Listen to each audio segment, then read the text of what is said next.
What up, guys? Today I had on my homie Kevin Orosz for the second time on the show. Kevin is a high-performance coach, workshop and retreat facilitator, and podcast host. He is also described as a performance philosopher, folk psychologist, spoken word poet, public speaker, freestyle MC, and founder and CMO of lifestyle brand Misfit. Since our last episode together, Kevin has published a book called Sex, Masculinity, God, the Trialogues, which is an open exploration of the unknown and the forbidden. Kevin helps men, women, and couples develop practices that connect them to their romantic relationships, their purpose, and their creativity.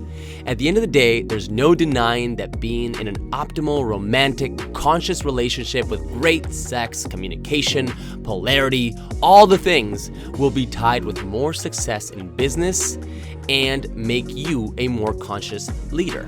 I love rapping with Kev, guys. He is full of knowledge and he's incredible at expressing it. And let's be real, the subjects of love, sex, and money are ones that we can all relate to. I want to give a special thank you and shout out to the sponsor of today's show, Conscious Capitalism Los Angeles, whose aim is to connect, inspire, and cultivate conscious business leaders in LA, and is a key piece of a larger scale, worldwide conscious capitalism movement. If you like this episode, guys, please share it with a homie. Tag me on social and definitely subscribe. It truly means a lot to me. Thanks again, guys. Enjoy the show. All right, guys. Well, this is the first time we're doing this, that I'm doing this, at least doing a live on the Conscious Profits Unfiltered show. So whoever's on IG joining us, thanks for joining us. And you'll see us kind of like looking up and down because we got multiple cameras and whatnot, but that's how it's going to be. So Kev, bro, welcome to the show, man. Thanks for being on again, man. Yeah, Seb, it's great to be back. I'm stoked to dive into these topics, man. Love it, brother. You are the first one to be on. You're the first one to be re-invited to the pod, bro. So you're a special human. I love it. Let's do the repeat. Yeah, brother. So I always start my shows by asking the same question, which I've already asked you in the past, which is, when was your last oh shit moment? But I'm not going to ask that because you've already heard it. So I'm going to ask you, when was your last fuck yeah moment? Yeah, the last fuck yeah moment for me was actually last week. Re-signed this amazing client I've been working with for about a year now. He's like a Web3 founder, very deep in crypto and blockchain space. And just watching him in real time with his corporate team get how vulnerability and accountability and communication, especially with like a team environment, is a KPI. And like got to see that in real time as I was facilitating a session for all of them. And that's just the first thing that came up. I was also thinking about it and talking about it this morning. Love that, man. Congrats. That's awesome. That's beautiful. So Kev, I typically tie seemingly unrelated subjects to the subject matter of conscious business, of conscious leadership at the end of the podcast, but I don't want to do that. I actually want to bring it up first. And I want to, because I want to establish why it's important about everything that we're going to talk about, how it's going to tie at the end here, but really in the beginning is, so why do you believe that an optimal conscious relationship with great sex, communication, polarity, all the things, why does that matter to business or for us as being conscious leaders in the world? Yeah, this is an amazing question. And there's so many layers here. The basic layer, I think, is what we don't want, and which is what a lot of people think works, which is compartmentalization, right? So here's the bucket of my business and like, my vision and, I'm a founder, I'm doing XYZ as an entrepreneur, corporate, whatever. And that has its own energy and its own circuit, and it's over here. And then over here in a different bucket, and they don't really talk, is my intimate life, right? The most intimate thing, right? Your relationship, your sexuality, your intimacy, your emotion, your core needs getting met, your romance, your love. And both of those are going to have to be connected consciously because they're deeply connected unconsciously already. So in my view or thesis is like, let's consciously connect them together. Doesn't mean you need to, bring your relationship stuff, good or bad, into the workspace. And it doesn't mean you bring the workspace stuff back home into the bedroom, but understand that the energy is connected And if you're successful in one, it's likely going to predict success in the other, either way. And a lot of people would say, well, it's not true because blah, blah, blah. I can, still be a badass, closer over here, but my, ex-wife hates me and blah, blah, blah. It's like, well, yeah, you can do that. You can. Yeah. But is it consistent? Is it in alignment? And will that work long-term? And if you can do that and you're still, performing at a high level in business and work, you believe you're being a good leader and all that, and you have a horrible relationship at home or a horrible romantic relationship, what would it be like if you actually optimize that relationship? You don't know how much better you could actually be too. So even if you're good, how much better could you be if all that's checks in, Totally. And this is kind of one of the angles I especially take with men, although a lot of women entrepreneurs want this too, is high performance. Well fucked, fully expressed, embodied individuals are going to be better at everything, including sales, marketing, decision making, strategy, whatever. It's just true. And there's a whole nother level of the emotional intelligence side, or when you're actually intimately getting all your needs met and feeling seen and acknowledged and safe in your romantic or love container. That brings a whole nother level of empathy, of compassion, and subtlety into the business world, because it's going to make you better at communicating with everyone around you, all human beings, because you're a safe place for emotion, basically. And this is like, there's nuance and layers here, but there is real tangible things you can measure with this, especially around, social intelligence and how your team feels about you or how people want to work with you. And that's essentially a big part or the essence of conscious leadership, everything that you're just talking about, all of those traits. So if you're in a conscious relationship, romantically, you're much more likely to show up as a conscious leader. You're much more likely to run your business as a conscious business, as something that has a purpose beyond just making money. So this is the subject of my podcast. And although that's not what we're going to be spending the majority of the time talking about, we're going to talk about a bunch of other fun stuff. Love, sex, money, and how that all ties in to everything. But that's why it is important. So, Kev, you talk about polarity a lot. So give us the 101 on polarity. What is it? Why does it matter? Totally. I mean, polarity at its basic level is the interplay of two poles, right? Think about a magnet, positive, negative pole. Think about yin and yang. They're complementary, but also they can be oppositional. They're symbiotic, but they are different, and the differences matter, right? And so when we're talking about men and women, or masculinity and femininity, and again, I want to make the distinction here. This energy also exists in everyone, male and female bodies. And this dynamic when it comes to relationships will apply to same-sex couples and non-binary couples. So I now want to invite anyone to situate themselves in the context, because it's still going to apply.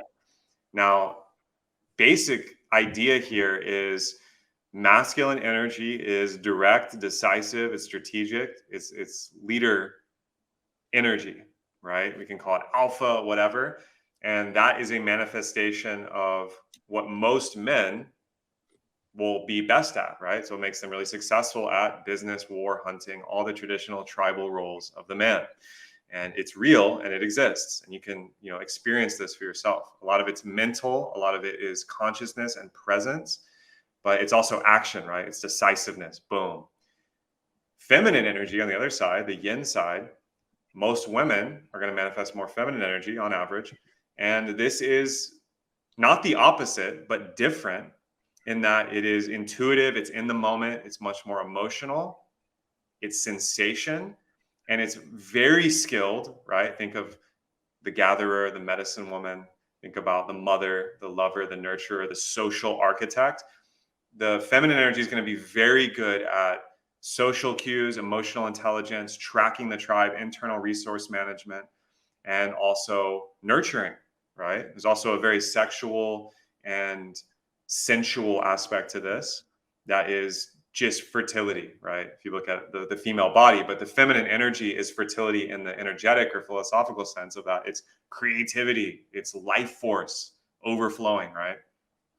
And these are in all of us.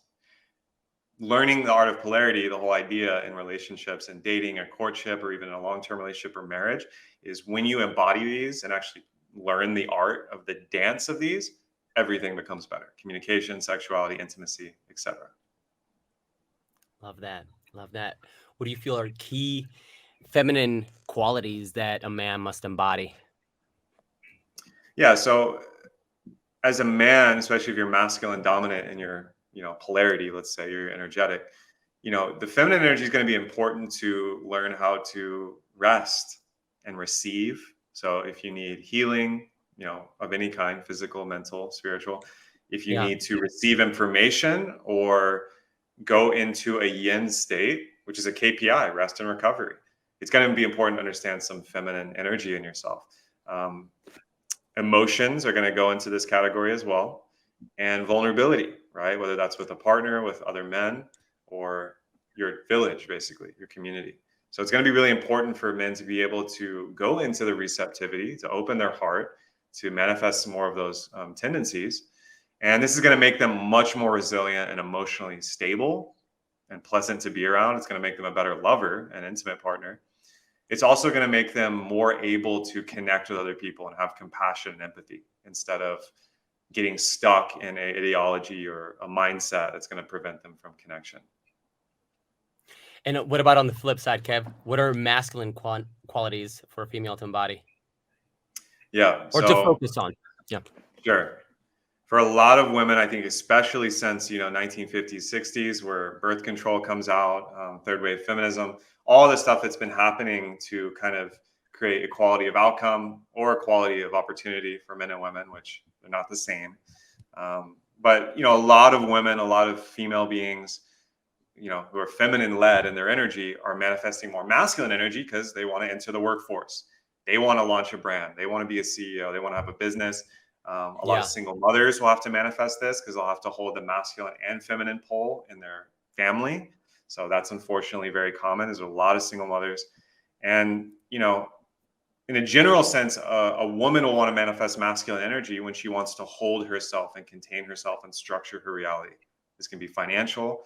This can be taking care of those kids. It can also just be she's on a quest to become the fittest, most creative, most successful, entrepreneur or, founder, whatever. And I see this, it's very common with the entrepreneurial women I end up working with a lot. And so going back to the masculine, Kev, I feel like I feel like there could be like a bit of a fear in a lot of men nowadays to really be in their masculine and not feel like they're being overly aggressive or doing the wrong thing or saying the wrong thing, and I understand where that respect can come from, right? Because a lot of us men that are also sensitive, that are very open and are also very accepting, and we don't. How does a man step into his masculine without being overly aggressive? Right. Well, there's a difference here between the wording, right? Aggression is, a manifestation of violence of some kind, right? It can be energetic, Right. whatever. And aggression has a place to set a very strong boundary.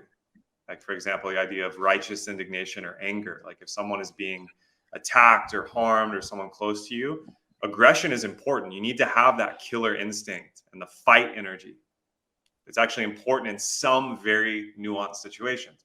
Most of the time in the business world or in your relationships or in dating or in your community, you're going to be wanting to manifest assertion. So assertiveness can be confused with aggression, but the difference is it's attuned.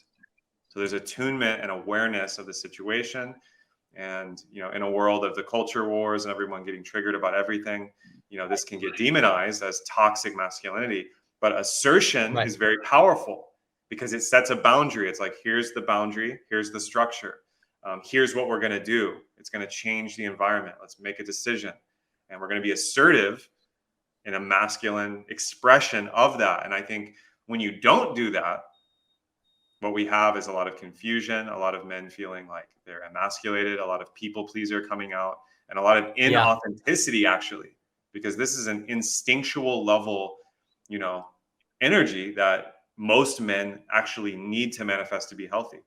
Women can also manifest it, but men are going to be specifically served by that energy.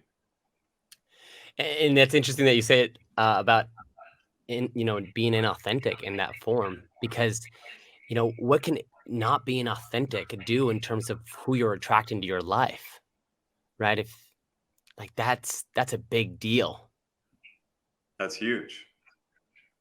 Yeah, And a lot of and folks are so wearing that mask, right? yeah, and so in terms in regards to being assertive, is that a lot have to do with the delivery of how you're being assertive? Hey guys, I just want to remind you, if you want to find more content like this, you can visit sebastiannaum.com. That's Sebastian, Naum.com. You can also get a ton of other marketing resources from myself and my agencies, ranging from SEO to social media, influencer marketing, branding, web development, and more. Again, that's sebastiannaum.com. Thank you, and enjoy the rest of the show. And how you put a certain idea together with confidence, without being overpowering, being accepting. Totally. The delivery is everything. Your body language, your tonality, the words you choose, eye contact. That's where it's going to start. The nuance here is, who are you speaking to? And you need to understand that. So the conscious man, the embodied man, the aligned masculine is going to be very aware of that because he's tracking it, right? Masculine is really good at that, tracking, assessing the environment, understanding what the impact of the action is going to be, but also taking an action. Assertion is needed here, a boundary is needed here, a decision is needed here. Make it, own it, and then be accountable. Because if you fuck up, and you will fuck up, be accountable to that and be willing to say, I'm sorry, I apologize, I was wrong. So that's the other side of this I think a lot of people are afraid of, right? Yeah, I feel like the key that I'm hearing there is awareness beforehand, awareness during, awareness after. Like that's the Bingo. bottom line there, right? Yeah, Kev, I was watching one of your older vids about why should a man make the first move? Why is that a thing? Why should it be that way? Yeah, it's going to be a case by case basis. Some individuals will, in a dynamic, want the feminine to go first, but I think that's the exception, not the rule. The masculine really excels at initiating, right? And certainly in a business deal, the recipient being on the receptive side, the feminine side, whatever, you want the offer to be made, right? Think about in terms of offer. Or this is something we play with in comedy improv as well. This is in acting. This is in business and sales. What's on offer and who's making the offer? That's a masculine energetic. In the dating arena specifically, which is obviously where most people experience this, there is an epidemic of a lot of folks, wanting strong masculine partners. A lot of women have been sharing this idea, certainly in the conscious community. I've heard it a lot. And it's because the man is, even in the classic, like, where, I don't know, where do you want to go eat? I'm just kind of going with the flow. I'll check in with you later. What's the plan? Instead of like claiming desire, making a plan. I'll pick you up at 7, be ready. We're going here. Boom, done. Most feminine women, that's going to be really great for them. They're going to love that. And you can ask a lot of women that are in their feminine, that's what they're seeking. Unfortunately, with texting and dating apps and Instagram and all the things, this can kind of get watered down or lost because some men are resentful. They don't feel like they should go first or have to, which, okay, fair enough. They've been hurt, have had bad experiences. And a lot of women want to go first, maybe for whatever reason. What you have to understand, though, is the impact of that and how it actually plays into the attraction dynamics. Yeah, that's super interesting. So guys out there listening to that, just put that time out, man. The time, the place, location, put it out there. And hey, look, if they don't want that, they're going to let you know, right? Let you know you have some options. Kev, I got a quote from you. At his core, the masculine wants to be deeply respected. The feminine wants to be wildly loved. You want to talk about that a little bit? Yeah, I'm playing with kind of some of the core needs there. For men, especially in relationship, respect is big. We want to be acknowledged for our prowess, our purpose, and manifesting our greatness, not just in our career, but in our body, our life, our emotionality. That's deep, deep, deep for the masculine. And I think most men out there who are masculine beings will find this. If you look at actually what you most want, it's that respect from other men as well, but certainly from your partner. And it's just a nuance, because for the feminine core essence, she wants to be in that radiant beauty, and she wants to be seen. She wants to be loved and heard and like witnessed and beheld. And obviously the very like obvious version of this is physicality, physical beauty, right? In any shape or form it takes.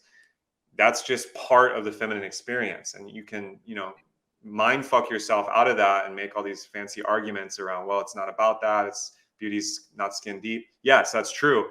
But the feminine wants to be loved. And so this is with action, this is with witnessing and being seen, beheld, and also, feeling safe that she's loved for who she is in the moment, in the present moment. Because the feminine's always changing, right? She's very volatile and chaotic in a beautiful way, like nature. It's like the ocean. There's storms, there's waves, it's changing. There's an uncertainty to it, which is actually wildly attractive to the masculine. And this is why they work together. That's beautiful, man. I love that. What about communication, Kev? Masculine versus feminine communication. Which one is needed when? Right. I mean, there's a lot to unpack there. On the basic level, masculine communication is going to be great to set the frame or the container.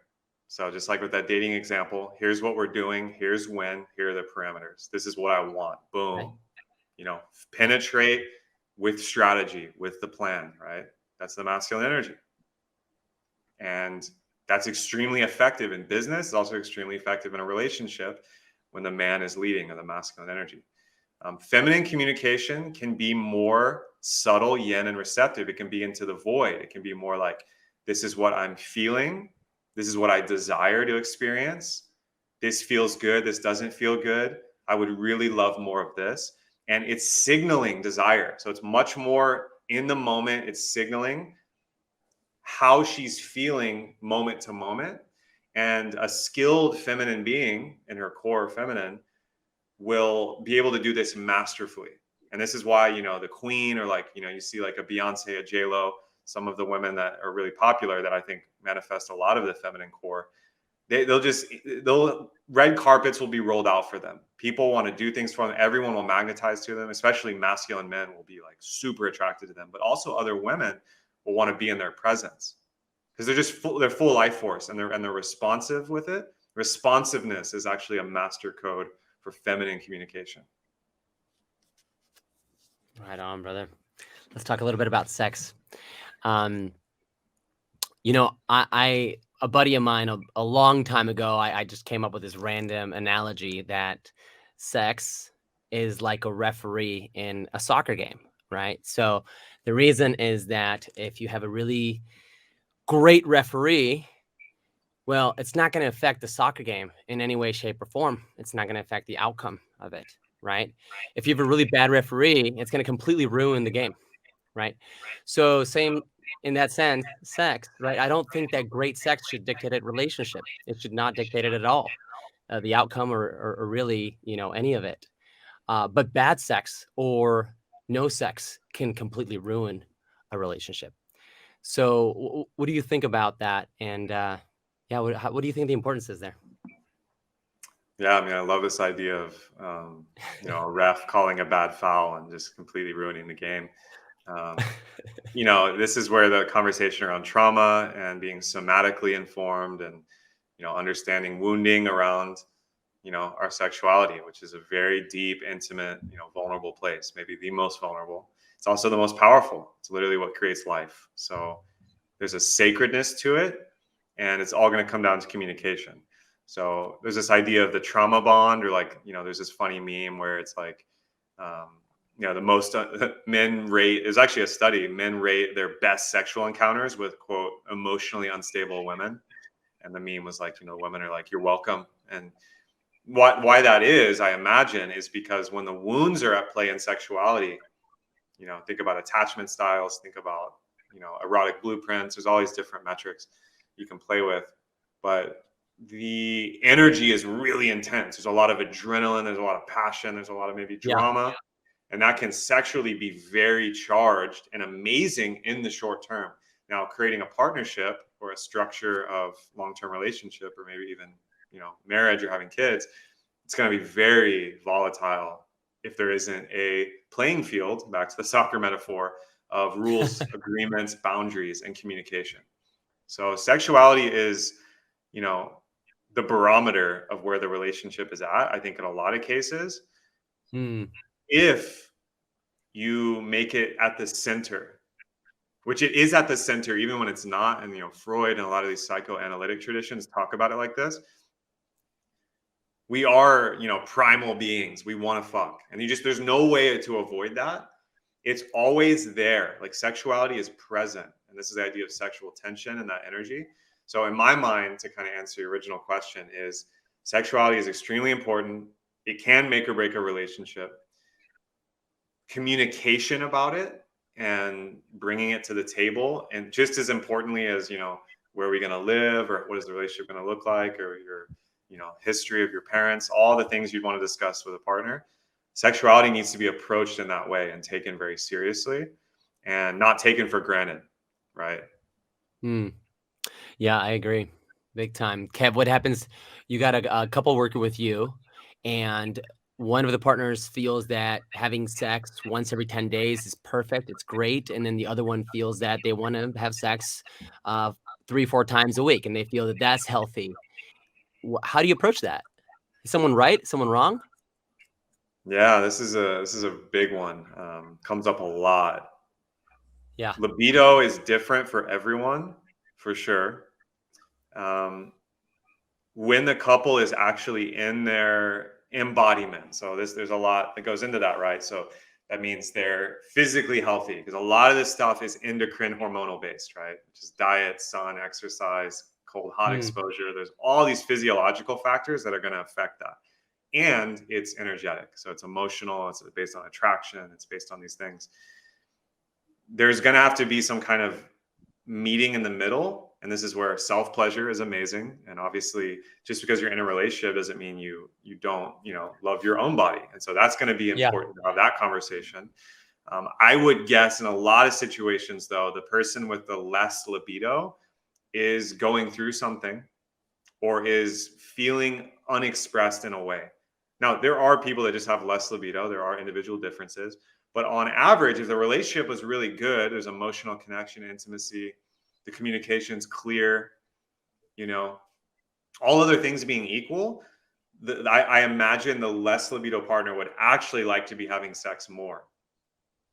And this comes into the conversation of, well, are they getting their needs met? Are they actually feeling, orgasmic and alive, and they love having sex, versus are they seeing it more as, is this the only way we connect? Is this a duty or obligation? It needs to look a certain way, right? So there's a lot of stuff that can get in the way of that.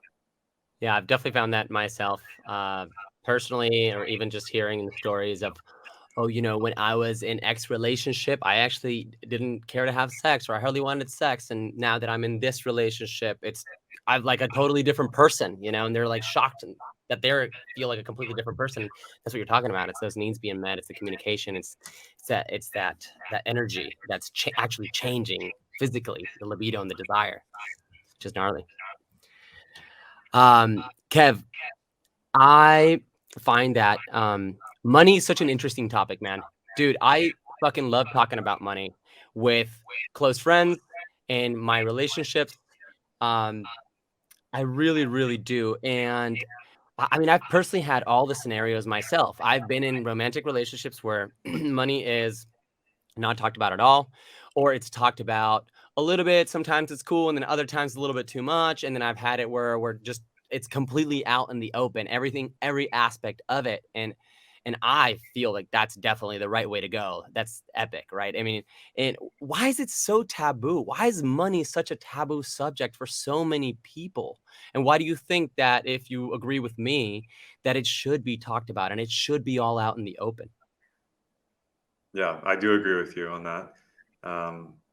This is the holy trinity, or the dark trinity of humanity right now, and it plays out no matter where you look: money, sex, and power.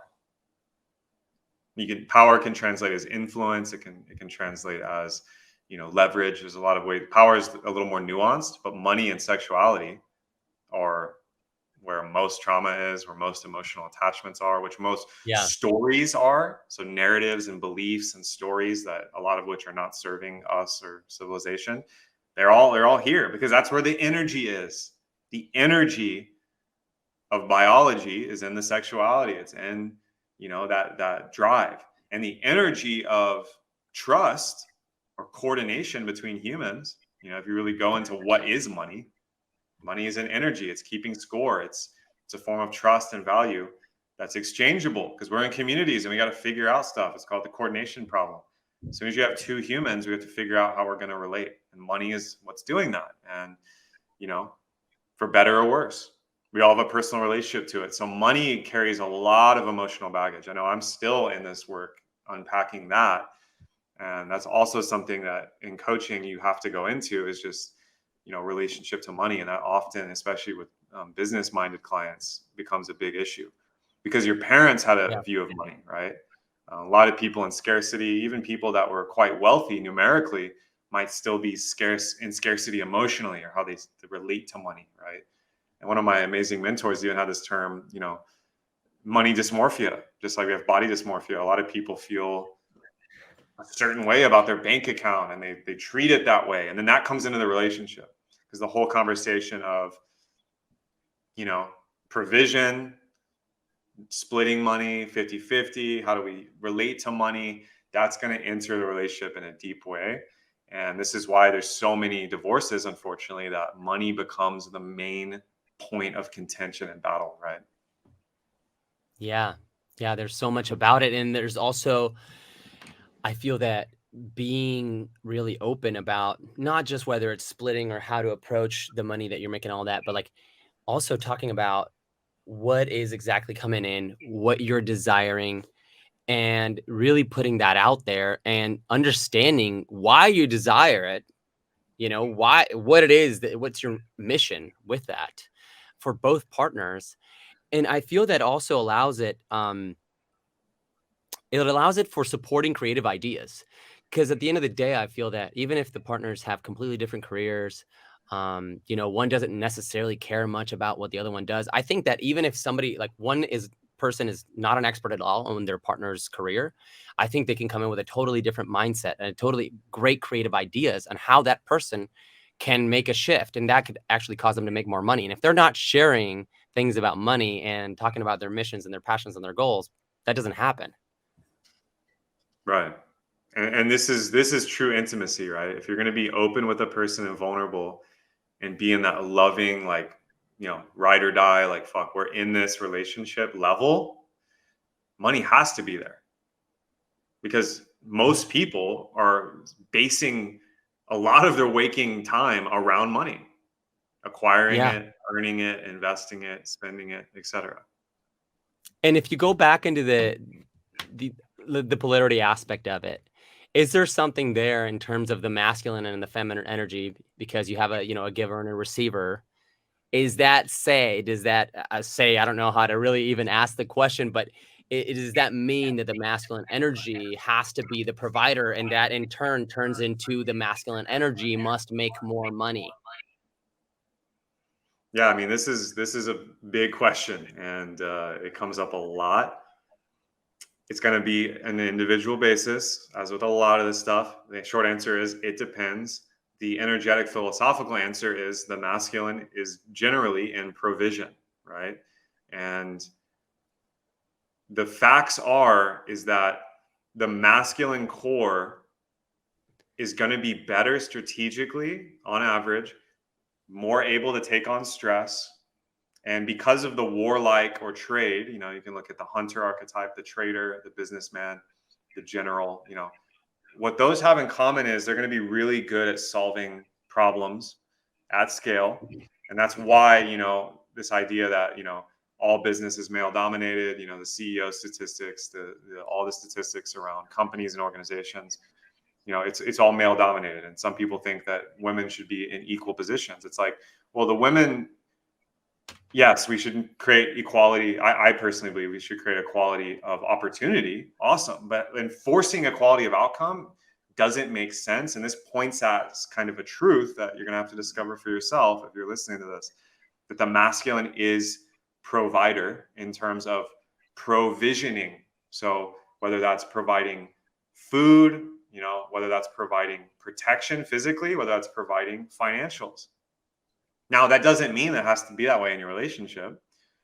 You might be the provider emotionally or psychologically. You might be the provider sexually, creating intimacy and safety. So there's different ways to bring that to the table in a relationship. Some women thrive being high net worth individuals and high performance, alphas in business from a feminine place, but their masculine is the one doing that most of the time.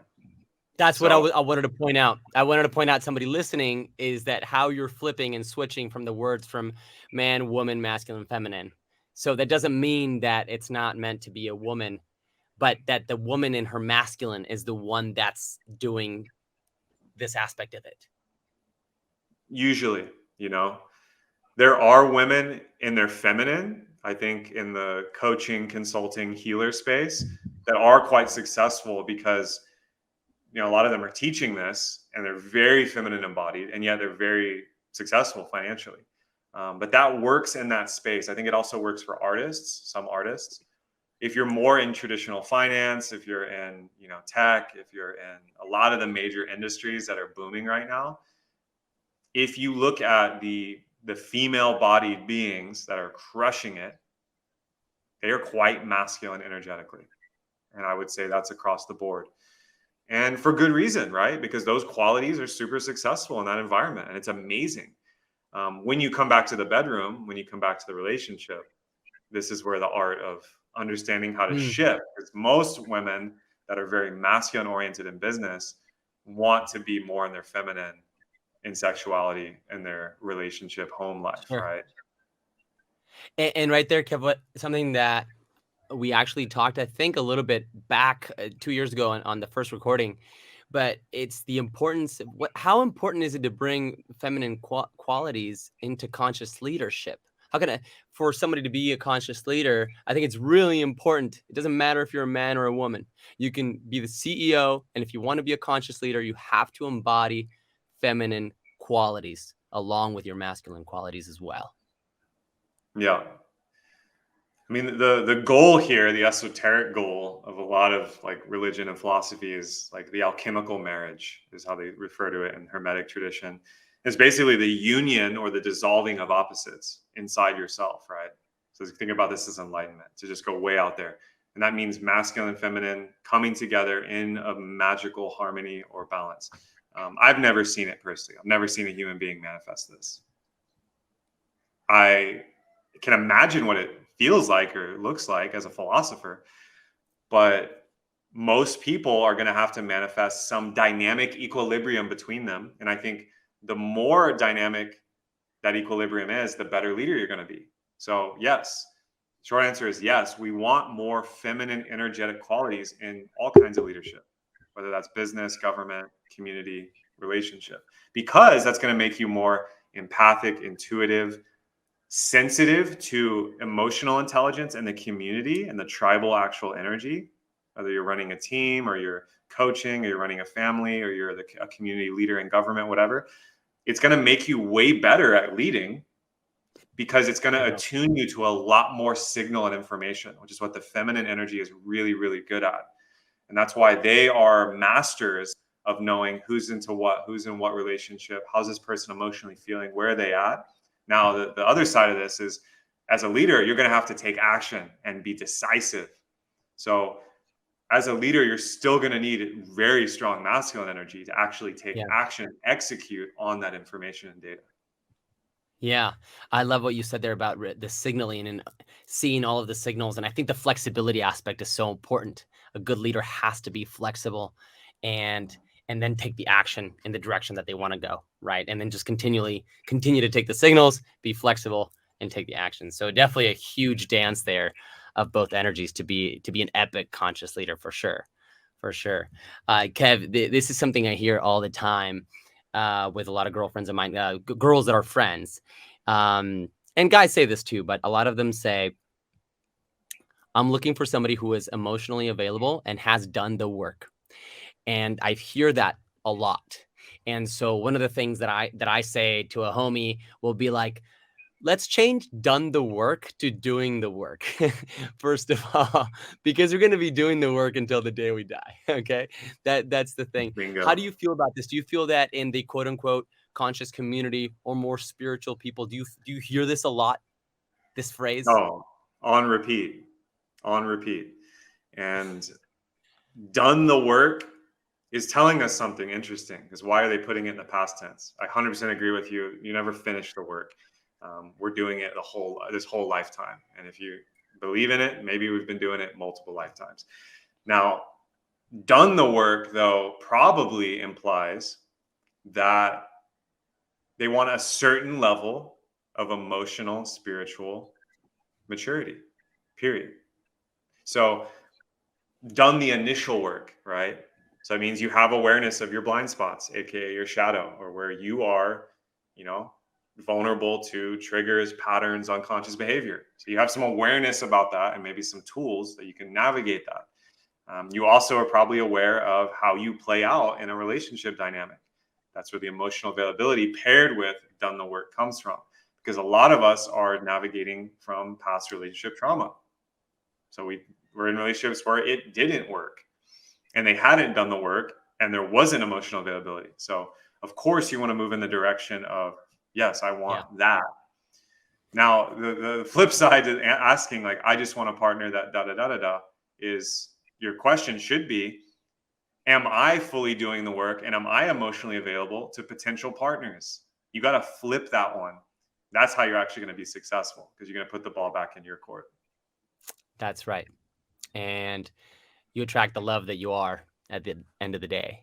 So, yeah, I love that. I find it fascinating because more and more people are becoming more conscious about a lot of things that they want to attract and how they want to be in a relationship. And we get on a high horse, like, this is what I want. I want somebody who's this, and that, and has done all the work and this and that. And you're like, whoa, like it's not about being realistic or unrealistic. It's like you said, like, focus on yourself too. And then I think what's most important there is having the growth mindset. If somebody's got that growth mindset, most likely they've done some work and they're willing to do more and continue to do it. And as things come up, they're going to continue to be willing to do it. And that kind of reminds me of something. There's so much work being around psychedelics today, right? And so, when people do psychedelics, you have these epiphanies and you see something comes to a huge vision. You come out of that, you're like, my biggest takeaway was that I noticed this, and that, and I saw this and I saw that. And we're talking about in an environment where there is an intention behind this, where it's more so ceremonial, right? That's what we're talking about here in terms of that. And I feel like this may just be like what I see is that, it's like not 10% of it is the awareness and seeing it, but 90% of it is integration. And where's there's a lot of non-integration happening. There's a lot of awareness without integrating. How do you feel about the importance of integrating what we learn, what we see, or these epiphanies that we have? Yeah, this is a big conversation. And as psychedelic assisted psychotherapy and medicine becomes decriminalized and then hopefully legalized and created as a huge industry, which it already is, it's popping up everywhere. This is going to be the main conversation, which is, well, let's talk about the indigenous way, right? Especially like things like ayahuasca, thousands of years of use, if you're living in the Amazon and you're a part of the Shipibo or the Yawanawa, you're drinking ayahuasca, maybe every weekend, every Saturday, because it's like a psychic, like, swap meet for the tribe. And it's used in a ceremonial way as part of your lifestyle in the jungle and in the ambiance of that medicine and that teacher plant. So that's a whole nother universe than living in downtown Los Angeles and hiring a shaman or facilitator to drink ayahuasca to work on your marriage that didn't work, right? Yeah. So you have to understand the context that you're coming into a plant medicine experience and what you're seeking to get out of the experience and what it's actually going to look like. Because most of us that are, with these medicines now and using them, a lot of people using them recreationally, a lot of the people using them for healing and therapy, you're right. 90% is going to be, how do you change the patterns? How do you create new behaviors and habits and integrate what you learned, the epiphany, ecstatic state, and bring it into the grounded reality of your day to day and the grounded reality of your relationships? Because what's the number one thing people are working on in the psychedelic experience? Mostly relationships. To self first, to parents, past partners, people we've hurt, people we love, people we want to make right with. That's right. Or even relationship to career, to money, to purpose, to mission. And you can't transcend if you don't integrate. So I think there needs to be a lot of importance, a lot of focus put on integration. I really hope to see a lot of that, because I just feel like I hear so much about like awareness and things coming in, and it's like, where's the change kind of thing. And I'm sure that goes into many other subjects. I just happen to bring it with, in this case, with psychedelics. But going back to relationships, Kev, you create a ton of content. You've got a book. I'm a content creator as well. And I think that, and sometimes, we'll get like a thank you or a, hey, by the way, this meant a lot. And I'm sure that to you as well as for me, is like, it's pretty amazing when you receive a little something. And I think a lot of people don't give credit or express, because they assume that you hear it all the time. And if we take that into relationships, particularly long-standing relationships, how much do you see that that's something where you have somebody that's been together for a long time, and they don't hear the little compliments or the little thing from their partner, because the partner just assumes that it's already there. They already know how I feel about them. How important is it to say it, vocalize it? Yes, this is massive. And on one level, the comfortability and the assumption, because you're just in so much intimacy or built up time together, is sacred. And that's beautiful, because you can actually get to a deeper layer of like, you almost don't need to say it. And it's going to depend on your love language or how you prefer to receive love, right? Right. But you're absolutely right. This is one of those little shadows and missteps, is not continually bringing the affirmation and the acknowledgement to the masculine, right? Letting him know that, wow, I appreciate your prowess. Thank you for solving that problem. Even if it's a little thing around the house or a tiny thing, just little things. Masculine wants to be respected, acknowledged for his prowess. He wants to feel needed, and he's a problem solver, right? Makes him feel fucking awesome. For the feminine, acknowledge her beauty, acknowledge her heart, acknowledge her with how she wants to be loved, right? This is the classic, like, buy her flowers, take her out, buy her a gift. There's the kind of stereotypical ways, which still work, by the way. There's stereotypes for a Yeah. reason, but it's the Yeah. little subtleties of giving and receiving love for the smallest things that actually add up in the long-term relationships to be the game changers. Absolutely. By the way, I recently started buying flowers for myself.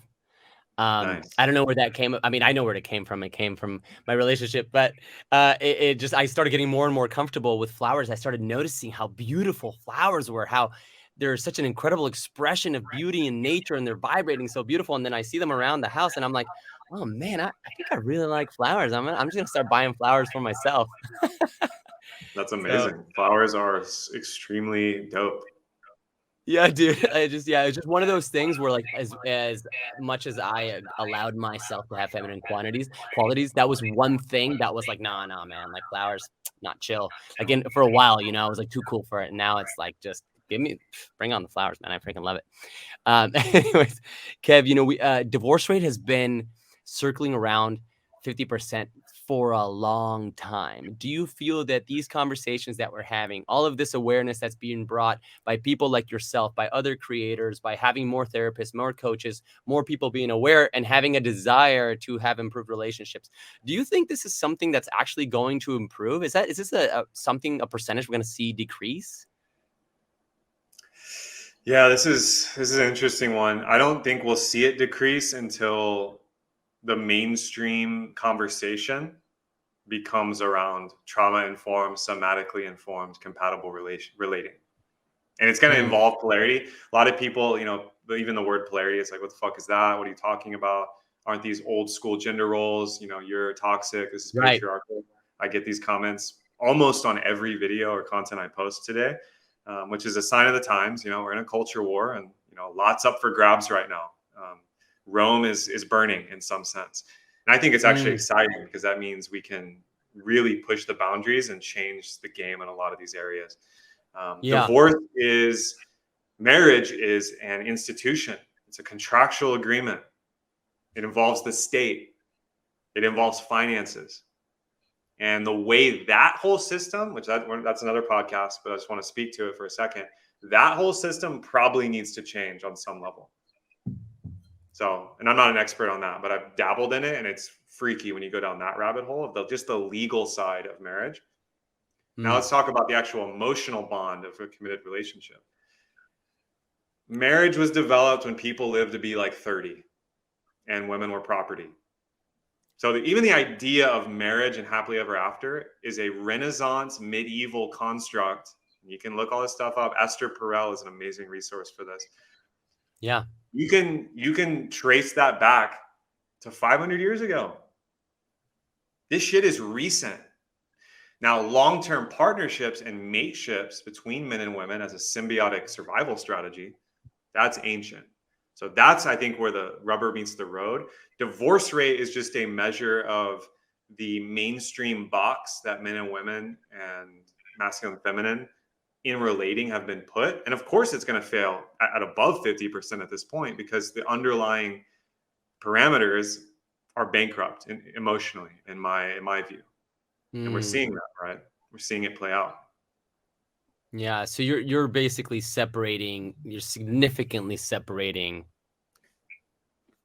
divorce from, failure in a relationship or a mateship. Sure. They're just two different things. One is based off of marriage, which is created by society, versus a long-term ancient mateship and success there. However, that it measured in a different manner, perhaps. I mean, divorce is measuring both, so they are definitely connected. There's strong, not just correlation, there's causation there, I would say. Yeah. The distinction I'm just making, though, is that the reason the relationship is failing and then the divorce becomes a big thing is almost compounded by the legal part of it. So the relationship actually failed probably long before the divorce. Right. And you see this all the time. The relationship, in terms of juicy, alive, magnetic, sexually available, intimate relationship, has its own lifespan that then gets measured by divorce because two people, brought their lives together and their assets and their family, whatever. And then that has to be, chopped up or whatever. Divorce rates are so high because people are not practicing the art of relating and communication, and their parents didn't know what they were doing, and their parents didn't know. And so we're at an intergenerational, we're kind of getting the bill with the divorce rate of an intergenerational, divide between the masculine and feminine. Why can't we figure this shit out, even though we've been doing it all of human history? Getting the bill. I like that. Yeah, I like that.